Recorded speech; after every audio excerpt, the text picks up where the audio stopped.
Assalamualaikum warahmatullahi wabarakatuh. Perkenalkan, nama saya Dian Muftira dengan NIM 90400 119128 dari kelas 1 C. Pada kali ini saya akan menjelaskan tutorial perhitungan dan jurnal tugas NIT, mulai dari PPH pasal 21 sampai dengan materi terakhir. Langsung saja. Jadi yang pertama yaitu PPH pasal 21. Nah, di PPH pasal 21 ini ada beberapa contoh soal perhitungan dan jurnalnya. Yang pertama yaitu PPH pasal 21 pemberi kerja. Adapun bunyi soalnya adalah sebagai berikut. Rina merupakan karyawan PGA dengan status TKD mendapat gaji kotor beserta tunjangan dan penghasilan lainnya selama setahun sebesar 150 juta rupiah. Dari informasi penghasilan ini, diketahui potongan PPH pasal 21-nya sebesar 20 juta. Maka pencatatan jurnalnya adalah sebagai berikut. Gaji didebit sebanyak 150 juta, pada kas atau bank dikredit sebanyak 130 juta, dan utang PPH 21 dikredit sebanyak 20 juta.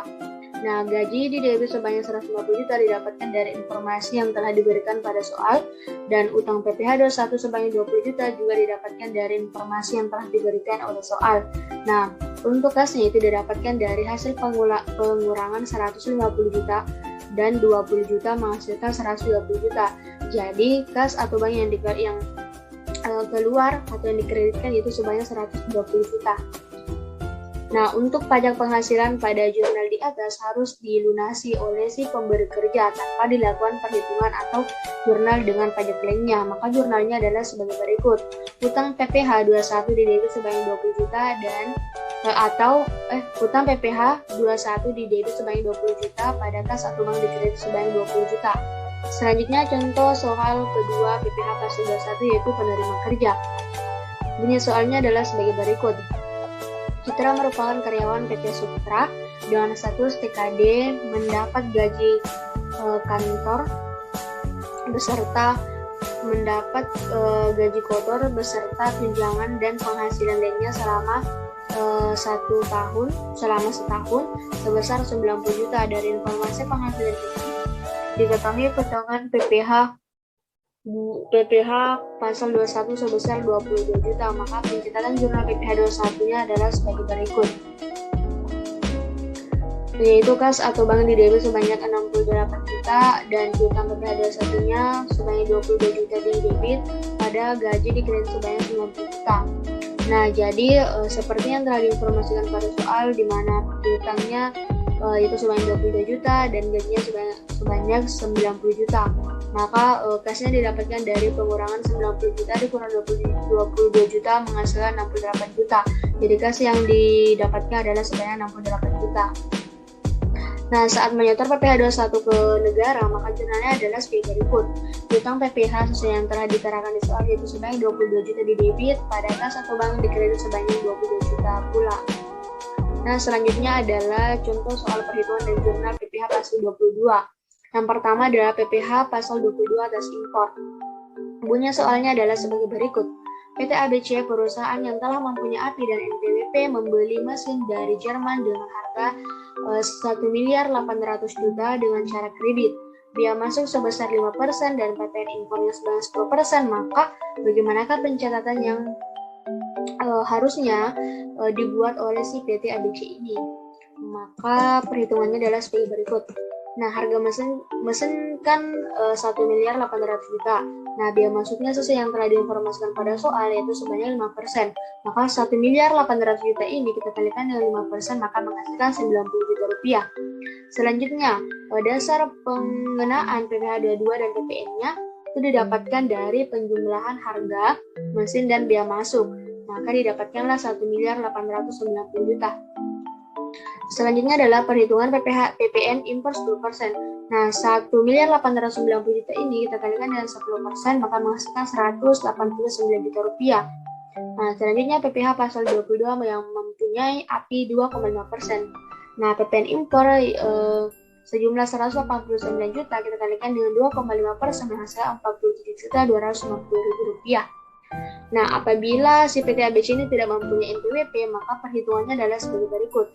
200% kita kalikan dengan PPh pasal 22 yang mempunyai AP 25% sebanyak 47.250.000, maka menghasilkan 94.500.000. Nah, beginilah ayat jurnal yang seharusnya dituliskan, yaitu mesin di debit sebanyak 1.890.000.000 dan PPN masukan di debit sebanyak 189 juta di debit dan uang muka sebanyak 47.250 di debit pada kas di kredit sebanyak 326.250.000. Jadi 326.250.000 yang dikeluarkan ini itu didapatkan dari hasil penjumlahan mesin, PPN masukan dan uang muka PPh pasal 22. Selanjutnya adalah contoh soal kedua, PPh pasal 22 atas pembelian barang oleh si pemungut pajak. Misalnya ada ketentuan harus 1,5% dari tenaga pembelian. Yang kedua, sifat pemungutan itu uang muka pajak yang dimuat oleh PT Cika Komputer mendapatkan kontrak pengadaan komputer dari pemerintahan pekerjaan khusus umum sebesar 850 juta termasuk PPN-nya. Nah, harga sebelum PPh-nya itu yaitu sebanyak 800 juta dan PPh dipungut pemungut PPN itu sebanyak 50 juta.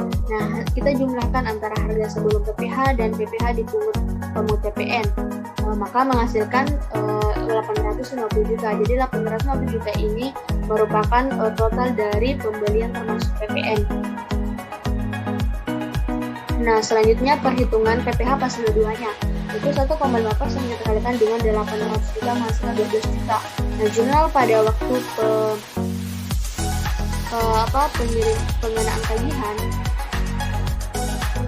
penerimaan tagihan adalah sebagai berikut, yaitu piutang di debit sebanyak 850 juta pada PPN kepada pemungut di kredit sebanyak 50 juta dan penjualan di kredit sebanyak 800 juta. Maka piutangnya ini 850 juta kita dapatkan dari hasil penjumlahan PPN kepada pemungut dan penjualan sehingga mendapatkanlah piutang sebanyak 850 juta. Nah, selanjutnya yaitu jurnal saat menerima pembayaran. Kas di debit sebanyak 788 juta dan utang muka PPh pasal 22 di debit sebanyak 12 juta, PPh kepada pemungut di debit sebanyak 50 juta, pada piutang di kredit sebanyak 850 juta. Nah, selanjutnya PPh pasal 22 atas penjualan hasil industri semen. Ketentuannya sebagai berikut. Tarif 0,25% dan DPP pada saat penjualan sifat tidak final. Itulah dua informasi yang telah diberikan. Nah, PT Semen Ani merupakan industri semen pada bulan April tahun 2010 menjual semen kepada PT Jasmani sebesar 200 juta dengan diskonnya sebanyak 20%. Nah, penyelesaian atau perhitungannya adalah sebagai berikut. Harga semen seperti yang telah diinformasikan pada soal sebanyak seharga 200 juta dan diskonnya 20%. Maka 200 juta ini kita kalikan dengan 20% menghasilkan 40 juta. Maka hasil pengurangan dari 200 juta dikurang 40 juta itulah yang merupakan DPP, PPN dan PPh pasal 22 sebanyak 160 juta. Selanjutnya PPN 10%. Nah, 160 juta ini kita kalikan dengan 10% menghasilkan 16 juta. Selanjutnya adalah PPh pasal 22 0,25% 16 juta kita kalikan dengan 0,25% menghasilkan 40 juta. Nah, maka total tagihannya adalah sebanyak 176.040.000. Nah, ya jurnalnya adalah sebagai berikut. Jurnal PT Semen Ani saat penjualan itu kas atau piutang di debit sebanyak 176.040.000 di debit diskon penjualan di debit sebanyak 40 juta, ada PPN keluaran di kredit sebanyak 16 juta dan utang PPh pasal 22 di kredit juga sebanyak 40.000 dan penjualan di kredit sebanyak 200 juta. Angka-angka ini didapatkan dari hasil perhitungan yang ada di atas. Selanjutnya adalah jurnal PT Semen masuk saat pembelian. Nah, pembelian atau persediaan di debit sebanyak 200 juta dan PPN masukan di debit sebanyak 16 juta dan uang muka PPh pasal 22 di debit sebanyak 40.000 pada kas atau utang usaha di kredit sebanyak 176 juta 40.000 dan diskon tadi pembeliannya kita dapatkan sebanyak 40 juta. Selanjutnya adalah jurnal PT Semen Ani pada saat penyetoran PPh pasal 22, yaitu hutang PPh pasal 22 di debit sebanyak 40.000 dan PPN keluarannya juga didebit sebanyak 16 juta pada kas atau bank dikredit sebanyak 176.040.000. Nah, selanjutnya adalah soal perhitungan dan jurnal PPh pasal 23. Yang pertama adalah dengan tarif 2%. Misalnya bunyi soalnya adalah sebagai berikut. PT Anda memberikan jasa konsultasi kepada PT CV Citra pada bulan Agustus 2019 dengan imbalan sebesar 18 juta secara tunai. Maka jurnal yang dicatat adalah sebagai berikut. Kas didebit sebanyak 17.640.000 dan PPh 23 dibayar dibuka di debit sebanyak 760.000 pada pendapatan jasa konsultasi di kredit sebanyak 18 juta. Nah, di manakah didapatkan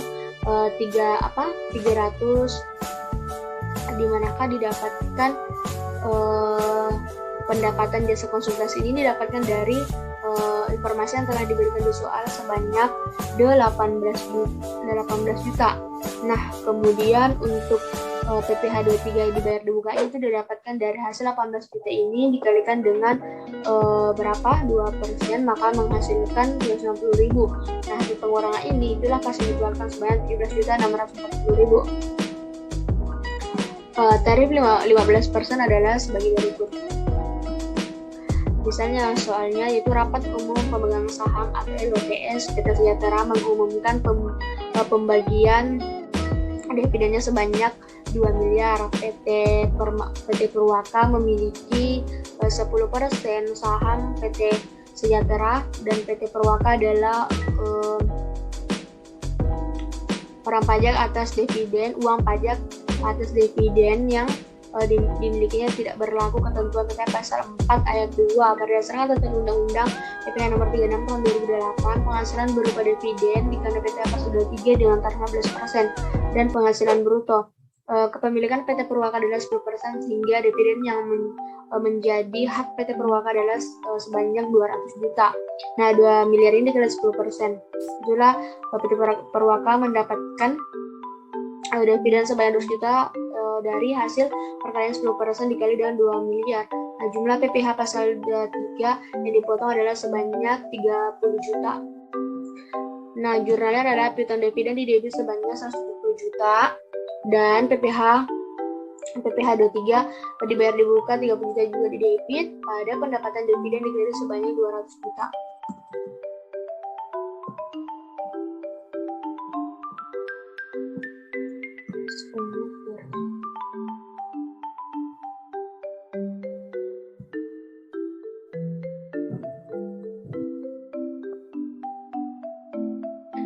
Soal perhitungan dan jurnal PPh pasal 24. Yang pertama itu bunyi soalnya adalah sebagai berikut. Pada tahun 2013, data PT Jaya selalu menunjukkan bahwa perusahaan telah memperoleh penghasilan neto yang berasal dari dalam negeri sebanyak 1.200.000.000, tarif pajak 25%. Nah, Malaysia sebesar 3 juta, tarif pajaknya 3 miliar. Tarif pajaknya itu 30% dan Jepang sebesar 300 juta, tarif pajaknya sebesar 20%.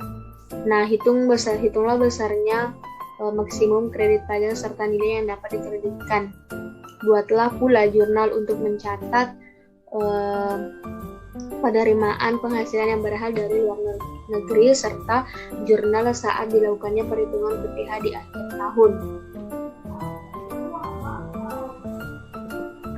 Nah, penyelesaiannya adalah sebagai berikut, yaitu penghasilan dalam negeri kan 1.200.000.000, penghasilan Malaysia itu 3 miliar, dan penghasilan Jepang sebanyak 300 juta. Nah, totalnya ini ketika dijumlahkan sebanyak 4.500.000.000.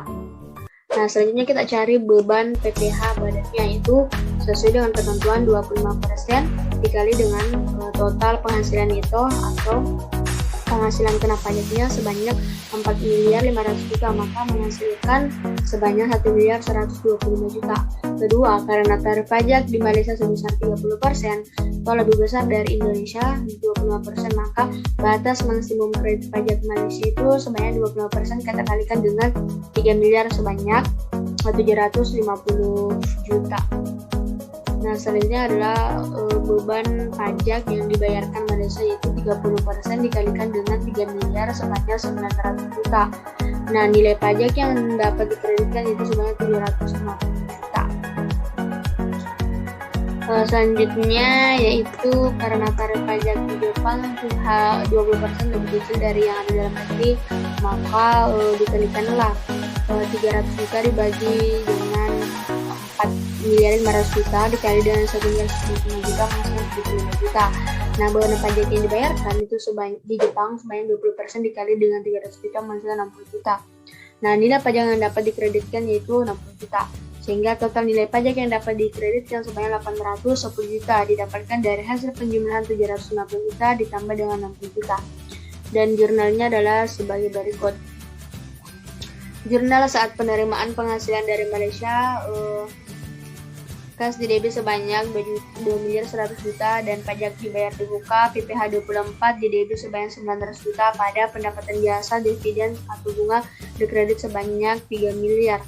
Nah, dan jurnal saat penerimaan penghasilan dari Jepang yaitu kas di debit sebanyak 240 juta dan pajak dibayar di muka PPh 24 di debit sebanyak 60 juta pada pendapatan jasa atau dividen atau bunga dikredit sebanyak 300 juta.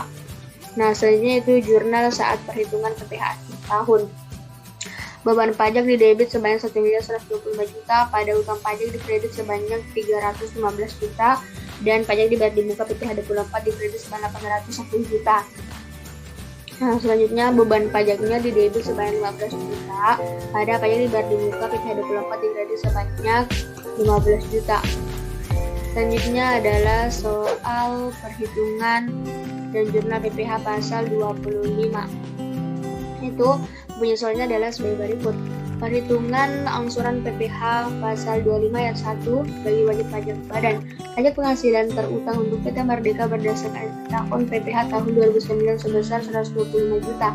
Pajak yang telah dipotong atau dipungut oleh pihak ketiga serta yang terutang akan dibayar di luar negeri dalam tahun 2009 adalah sebagai berikut. Yang pertama adalah pemotongan PPh pasal 22 oleh pihak lain sebesar 30 juta, pemotongan PPh pasal 23 oleh penyelenggara kegiatan sebanyak 15 juta, pajak penghasilan yang dibayar di luar negeri sebanyak 42.500.000, tetapi berdasarkan ketentuan yang dapat dikreditkan PPh pasal 24 sebesar 40 juta. Nah, maka penjelasannya adalah sebagai berikut.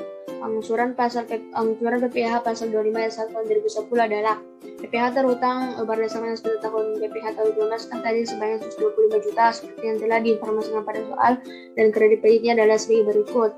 PPh pasal 22, 24 ketika ditotalkan maka menghasilkan 85 juta. Nah, dasar perhitungan angsurannya adalah sebagai berikut. 40 juta yaitu 125 juta dikurang 85 juta menghasilkan 40 juta. Selanjutnya besarnya angsuran pajak yang harus dibayar sendiri oleh wajib pajak setiap tahunnya adalah sebagai berikut. 40 juta kita bagi saja dengan 12, maka itulah setiap bulan yang harus dibayarkan yaitu 5 juta. Selanjutnya pencatatan jurnalnya. Nah, pencatatan jurnal perhitungan angsuran PPh pasal 25 ayat 1 bagi wajib pajak orang pribadi itu PPh pasal 25 dibayar di muka di debit sebanyak 1.250 juta. Pada kas 1.205 PPh pasal 25 dibayar di muka 1.250.000 pada kas satu bank dikredit sebanyak 1.250.000. Nah, selanjutnya pencatatan jurnal perhitungan angsuran PPh pasal 25 bagi wajib pajak badan PPh pasal 25 dibayar di muka yaitu sebanyak 5 juta pada kas satu bank dikredit sebanyak 5 juta. Nah, selanjutnya soal perhitungan dan jurnal PPh pasal 26.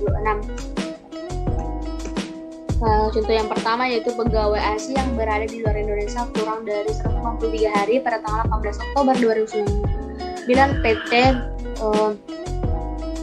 Kajuk membayar gaji kepada karyawan asing Jackie Chan sebesar 100 juta dan PPh 26 dibayar perusahaan besarnya biaya yang dapat dibebankan oleh PT Kajuk dapat dihitung sebagai berikut. Nah, gaji yang diterima Jackie Chan sebanyak 100 juta, PPh 26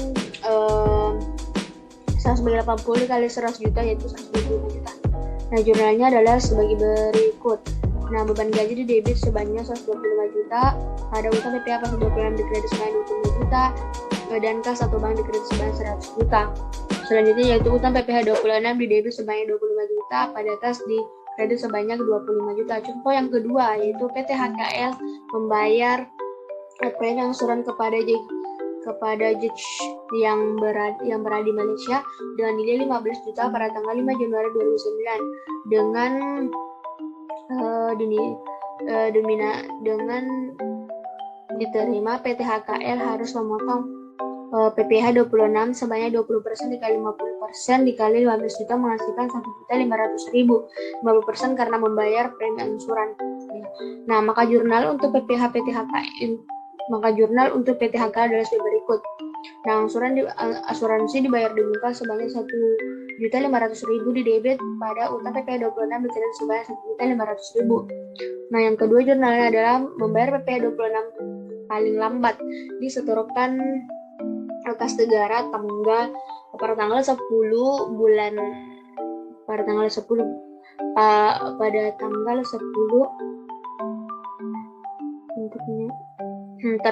terbentuknya,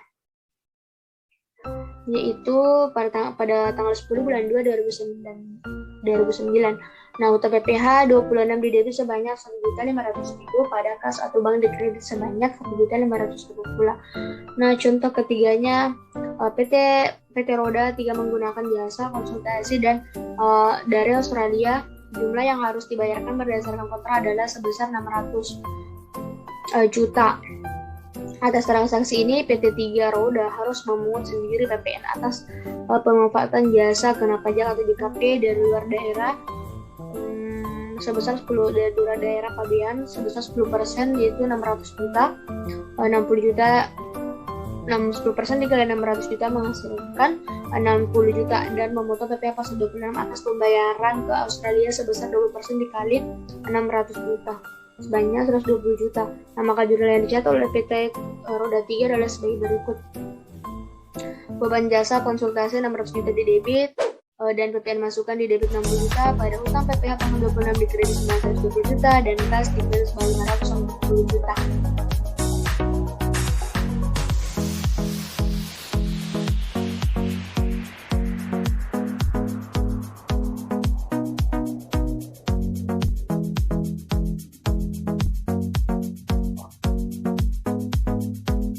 Soal perhitungan dan jurnal zakat penghasilan. Bunyi soalnya adalah sebagai berikut.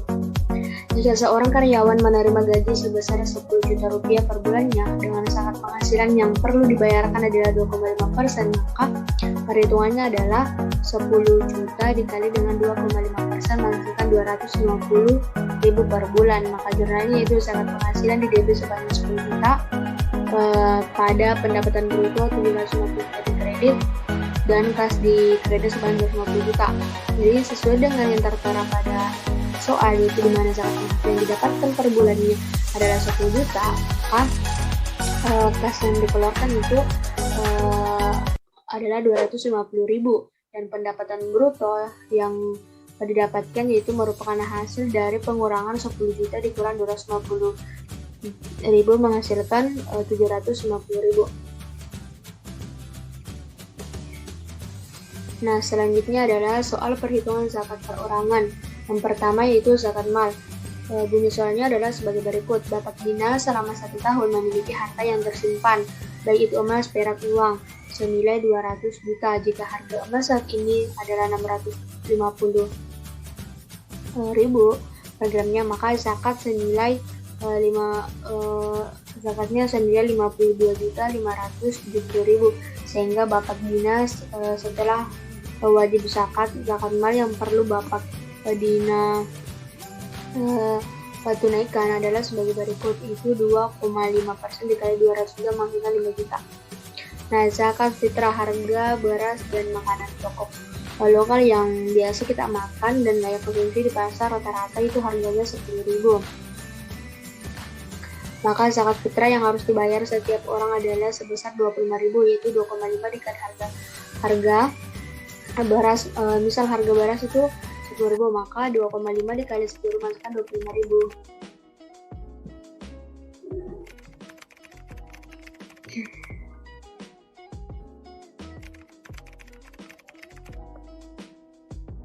Soal perhitungan koreksi fiskal adalah sebagai berikut.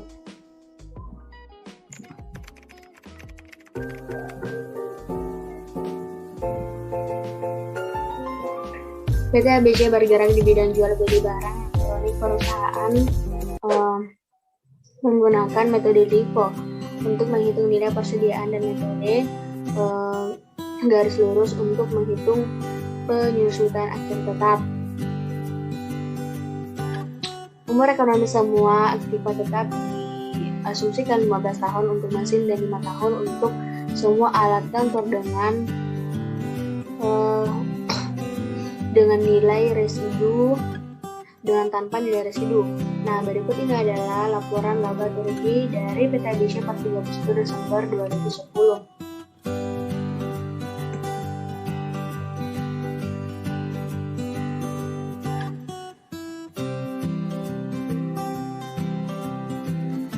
Nah, penjualan bersihnya yaitu di kredit sebanyak 2 juta.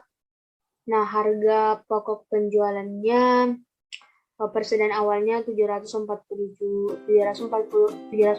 juta, pembeliannya 619.800.000, retur pembeliannya 58.500.000, potongan pembeliannya 159.075.000, dan pembelian bersih 402.225.000, barang sekjennya 650 juta. Dan untuk HPP-nya yaitu sebanyak 493.225.000, dan laba kotornya yaitu 1.506.775.000. Bau gaji honor dan tunjangan yaitu 367.170.000, listrik, air, dan telepon 54.660.000, biaya penyusutan mesin 10 juta, biaya penyusutan alat kantor 3 juta, biaya bunga pajak sebanyak 41.500.000, dan lainnya 123, biaya lain-lainnya itu 123.958.334 rupiah. Total biaya administrasi umumnya ini biaya semua, dan totalnya itu total biaya administrasi umumnya yaitu 600.298.334 rupiah. Biaya penjualan dinasnya 83 juta, biaya iklan dan promosinya 20 juta, total biaya penjualnya 103 juta.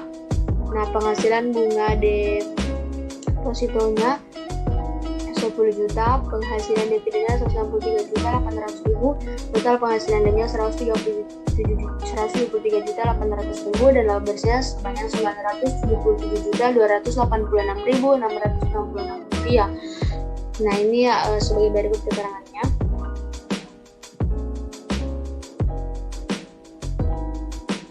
Nah, pertanyaannya yaitu buatlah laporan rekonsiliasi fiskal untuk tahun 2010, dan yang kedua, berapakah besarnya pajak utang untuk tahun 2010? Penjelasannya adalah sebagai berikut. Untuk membuat laporan rekonsiliasi atau koreksi fiskal, dasarnya adalah sebagai berikut. Dasarnya adalah laporan laba rugi komersial. Nah, LIFO yaitu persediaan awalnya 750 juta, pembelian bersihnya 402.225.000, barang siap dijual 1.152.225.000, persediaan akhirnya 700 juta, dan HPP-nya 452.225.000. Jadi koreksi fiskal sebanyak rupiah yaitu 41 juta. Didapatkan dari 493.225.000 dikurang 452.225.000, dan berupa koreksi positif karena menambah laba. Jadi dia positif karena menambah laba. Nah, selanjutnya biaya depresiasinya.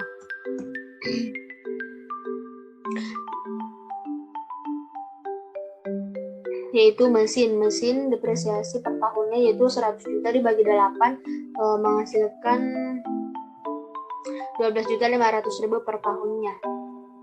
Jadi koreksi fiskal sebesar 2.500.000 yaitu didapatkan 12.500.000 dikurang 10 juta, dan berupa koreksi negatif karena mengurang. Jadi di sini ada angka negatif.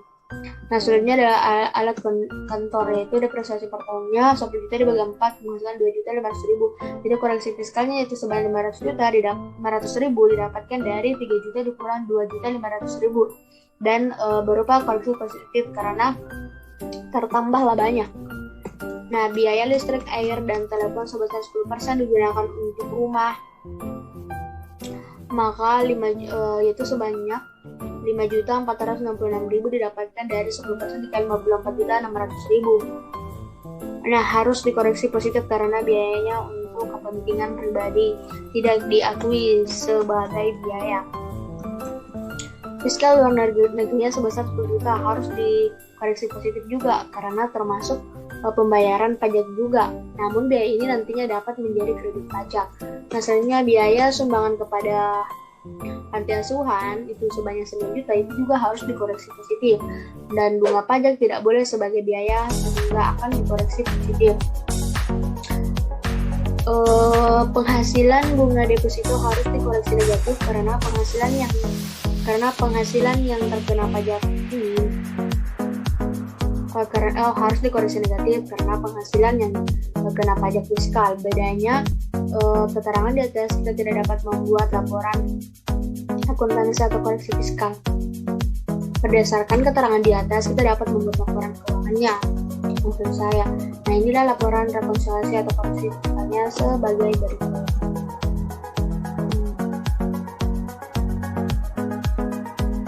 Nah, selanjutnya yaitu setelah dibuat laporan rekonsiliasi fiskal, kita akan mendapatkan laba fiskal sebesar 1.077.211.000. Dan laba ini kan kita dapat menghitung tarif pajak terhutangnya sebagai berikut karena peredaran bruto tahun 2010 kurang atau tidak lebih dari 4.800 juta, maka dikenakan tarif 0% sebesar dari tarif pajak penghasilan badan yang berlaku. Nah, pajak penghasilan yang terutang 50% dikali 28% dikali 1.077.211.000 menghasilkan 150.949.540 rupiah. Maksud saya 150.949.540 rupiah.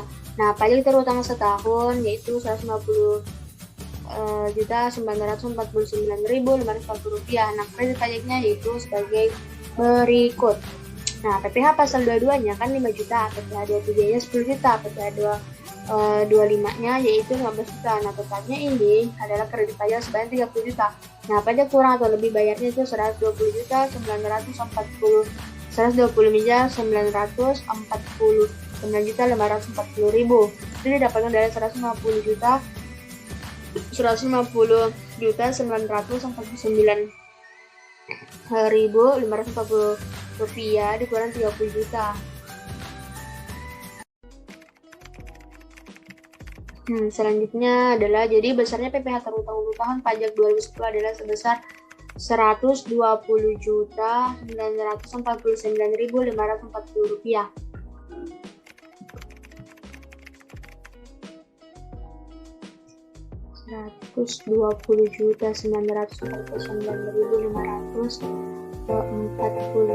Rupiah. Soal perhitungan zakat penghasilan badan dan ayat jurnalnya. Nah, yang pertama yaitu dihitung dari penghasilan bruto. Jika seorang mendapatkan gaji sebesar 6 juta per bulannya, berapakah zakat penghasilan yang harus dikeluarkan? Nah, perhitungan adalah sebagai berikut. Diketahui penghasilan per bulan itu 6 juta. Harga emas saat itu katakanlah 1 gram itu sebanyak 700.000. Nah, ditayangkan zakat penghasilan, maka 6 jutanya langsung kali 12 juta, maka mendapatkan 73 juta. Nah, 25% disulang ketentuan yaitu dikalikan dengan 73 juta, maka mendapatkan 1.800.000. Jurnalnya adalah zakat penghasilan di debit sebanyak 73 juta dan pada pendapatan bruto dikredit sebanyak 7.200.000 dan kas sebanyak 1.800.000 dikredit. 72.200.000 datang dari pengurangan zakat penghasilan dan kas menghasilkan 70.200.000. Jadi itulah pendapatan brutonya. Selanjutnya adalah dipotong operasional kerja. Jika seseorang mendapatkan gaji misalnya 3 juta sebulan, dikurangi transportasi dan konsumsi hariannya, maka didapatkanlah 400.000. Maka sisanya itu 2.600.000. Maka zakat yang ia keluarkan yaitu 25% dikali dengan 2.600.000 sesuai dengan pendapatan sisanya yaitu 65.000. Ayat jurnalnya itu zakat penghasilan 2.600.000 didebit pada pendapatan dikredit sebanyak 2.535.000 dan kas dikredit sebanyak 65 juta. Maksudnya 65.000. Nah, selanjutnya yaitu dianalogikan zakat emas dan perak. Kementerian Agama Republik Indonesia telah menetapkan dalam Peraturan Menteri Agama Nomor 31 Tahun 2019 bahwa nisab zakat penghasilan senilai 85 gram emas, keluar zakat pendapatan dan jasa yaitu 2,5%. Nah, ditunaikan pada saat penghasilan diterima dengan ketentuan harga emas terbaru. Contohnya harga emas itu misalnya 1 juta, maka nisab zakatnya 85 juta per tahun atau setara dengan 7.083.333 rupiah per bulannya. Sehingga bagi orang muslim yang memiliki penghasilan atau upah lebih dari sekian, maka dia memiliki kewajiban untuk mengeluarkan zakat penghasilan. Nah, jurnalnya adalah sebagai berikut. Zakat penghasilan didebit 85 juta pada pendapatan bruto dikredit sebanyak 75.000 dan kas sebanyak 2.125.000. Nah, 2.125.000 ini didapatkan dari hasil perhitungan 85 juta dikali 2,5% menghasilkan 2.125.000. Nah, misalnya dianalogikan zakat pertanian. Jika seorang karyawan muslim memiliki penghasilan sebesar 5.800.000 setiap tahun, setiap bulannya ia ingin membayar zakat setiap bulan, maka cara perhitungan zakat penghasilannya adalah misalnya kita kiaskan dengan 653 kg itu gabah sama dengan harga 10.000 kg. Jadi nisabnya yaitu 653 kg dikali dengan 10.000 menghasilkan 606.530.000. Para penghasilan tersebut telah mencapai nisab, maka perlu mengeluarkan zakat penghasilan yaitu 2,5%, kita kalikan dengan 5.800.000 menghasilkan 145.000 per bulannya. Nah, jurnalnya adalah zakat penghasilan didebit 5.800.000 pada pendapatan bruto dikredit sebanyak 1.655.000 pada kas dan kas 145.000 dikredit. Nah, selanjutnya kita beralih pada soal perhitungan di jurnal PSAK 46. Nah, saya akan mengambil satu contoh soal yaitu sebagai berikut. Nah, misalnya PT Dharma memperoleh laba sebelum pajak yaitu sebanyak 1.900.000. 1.900.000.000. Nah, koreksi fiskal atas labanya adalah sebagai berikut. Nah, pendapatan sewa bangunannya 60 juta, beban bunganya 20 juta, beban pemberian kenikmatan kepada karyawan 35 juta, pendapatan jasanya 10 juta. Nah, beda temporernya adalah sebagai berikut. Penyusutan komersialnya 10 juta lebih tinggi dari penyusutan fiskal, amortisasinya 15 juta. Nah, credit packnya itu PPh pasal 22 10 juta, 23 10 juta, pasal 24 5 juta, dan pasal 25 16 juta. Pertanyaannya yang pertama adalah tentukan penghasilan kena pajaknya. Yang kedua, tentukan PPh kurang atau lebih bayarnya. Dan yang ketiga, tentukan aset atau kewajiban pajak tangguhan. Dan yang keempat adalah buat jurnal dan penyajiannya. Nah, kita jawab yang soal pertama itu penghasilan kena pajaknya. So, yang tertera dalam soal yaitu laba sebelum pajaknya adalah 2.500.000.000. 500 atau 100 juta sih? 500 juta. 2.500.000.000. Nah, koreksi beda tetapnya sesuai dengan tercantum dalam soal, maka dijumlahkan penghasilan 20 juta. Nah, koreksi beda temporernya sekian. Ini 10 juta penyusutan dikurang amortisasi 5 juta, maka penghasilan kena pajaknya adalah 1.470.000.000. Nah, yang kedua, pertanyaan kedua adalah PPN kurang bayarnya. Langsung saja, daya terutangnya itu 25% kita kalikan dengan 1.400.000 masukkan 367.500.000 dan kredit PPh 22, 23, 24, dan 25 yaitu dan ketentuan, maka PPN kurang bayarnya adalah 327.500.000. Pertanyaan ketiga adalah aset pajak tangguhan atau utang pajak tangguhan. Aset pajak tangguhannya itu 20% terkalikan dengan pendapatan temporer. Nah, di mana 20% dikali dengan pendapatan temporer dari 5 juta menghasilkan 1.250.000.000. Yang keempat, pertanyaan adalah jurnal dan penyajian. Yang pertama, jurnalnya sebagai berikut. Badan atau pajak ini 360.500.000, aset pajak tangguhannya seperti yang telah dihitung tadi yaitu 1.250.000, pada manfaat pajak tangguhannya 1.250.000, dan PPh pasal 22 dibayar di muka 10 juta, 23 dibayar PPh 23 dibayar di muka 10 juta, PPh pasal 24 dibayar di muka 5 juta, dan PPh pasal 22 dibayar di muka 12 juta, PPh pasal 29 dibayar di muka sebanyak 320.500.000. Nah, untuk penyanyi laporan keuangannya adalah seperti berikut saja. Laba sebelum pajaknya kan tadi 1.500.000.000.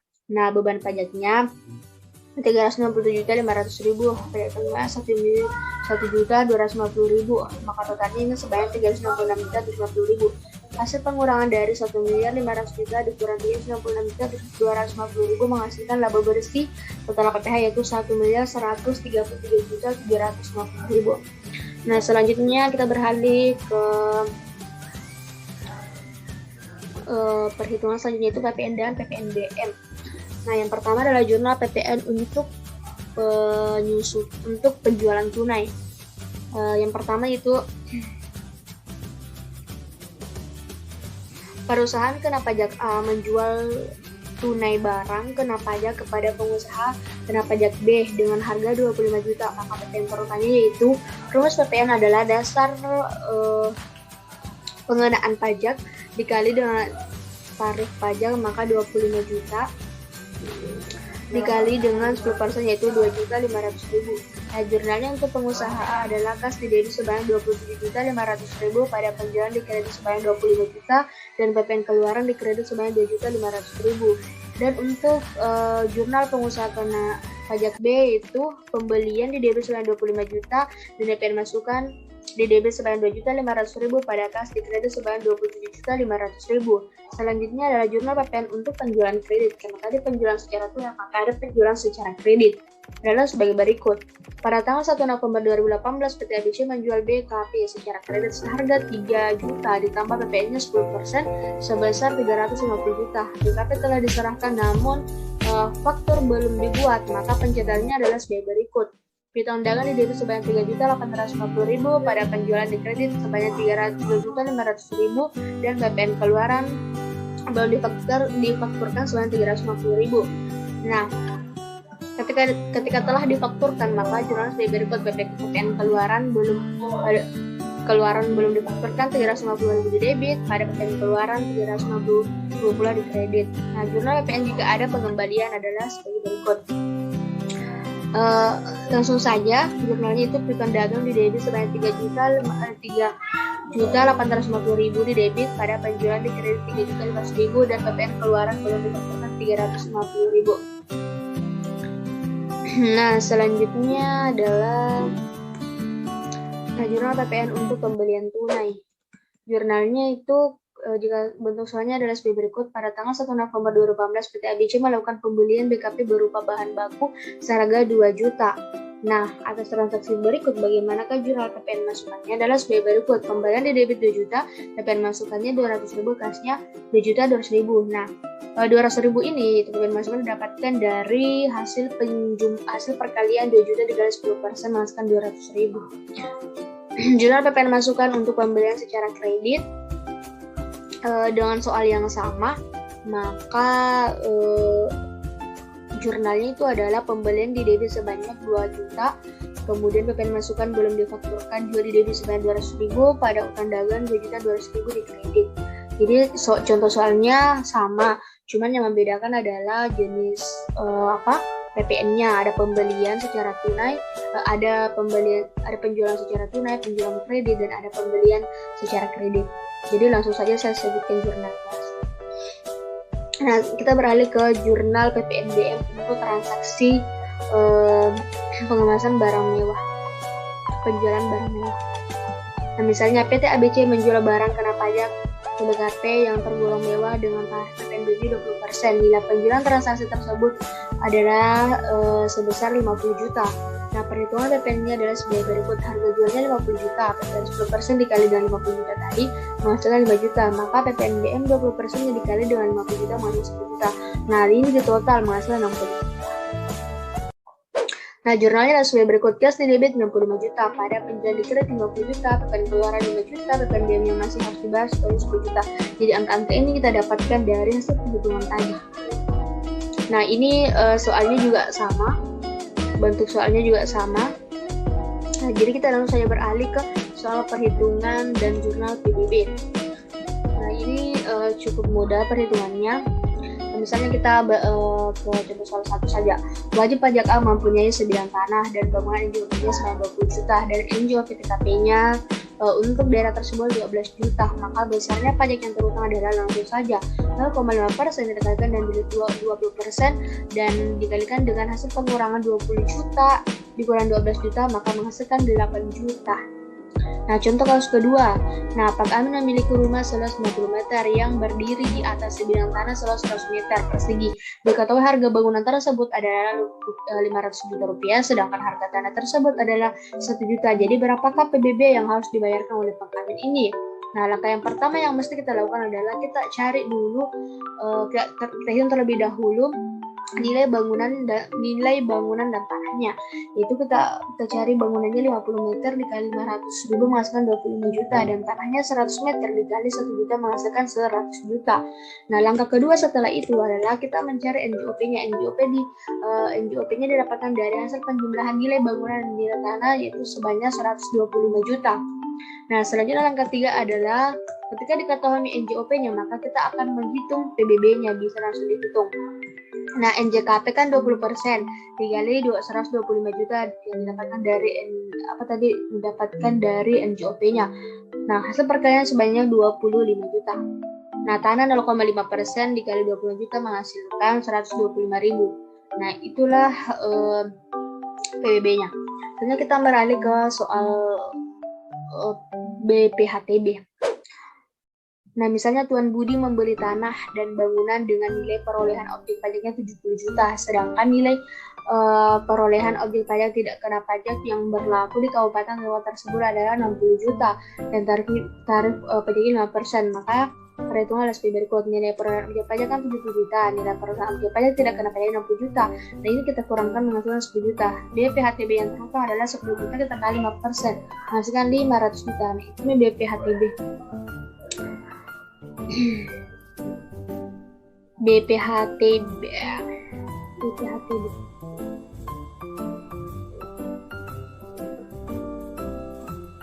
itu belum sampai ke BPHTB-nya, itu baru BPHTB hutang. Nah, misalnya ada contoh lain, diperjualbelikan sebidang tanah kosong di Jakarta sebagai berikut. Misalnya, jadi ini contoh soal sederhana, ini contoh soal selanjutnya. Misalnya luasnya sekian, NJOP-nya sekian, luasnya 1.000 meter per kubik, NJOP-nya 1 juta meter, NJOP PTKP-nya adalah 80 juta dan harga sepertinya adalah 200 juta. Maka nilai transaksinya 100.000 dikali 2 juta menghasilkan 1.000 dikali 2 juta menghasilkan 2 miliar ya. Nah, besarnya PPH dan BPHTB-nya adalah sebagai berikut. PPH-nya kita hitung dulu 5% dikali NPOP. Nah, menghasilkan 100 juta. Kemudian BPHTB-nya 5% yaitu rumus BPHTB 5% dikali NPOP keluar NPOP TKP. Jadi 5% dikali dengan hasil pengurangan 2 juta dikurang 80 juta menghasilkan 96 juta. Nah, inilah jurnalnya. Untuk kelas 1 yaitu tanah di debit sebanyak 70 juta dan BPHTB di debit sebanyak 500 juta, pada kas di kredit sebanyak 70 juta 500 ribu. Dan untuk kelas kedua, tanah di debit sebanyak 2 juta dan sebanyak 2 miliar. Kemudian BPHTB di debit sebanyak 96 juta, pada kas di kredit sebanyak 2 miliar 96 juta. Baik, itulah tutorial contoh soal perhitungan dan jurnal mulai dari BPH 1 sampai dengan materi terakhir yaitu BPH-TB. Sekian dan terima kasih. Kurang dan lebihnya mohon dimaafkan. Saya kira dengan kata Assalamualaikum warahmatullahi wabarakatuh.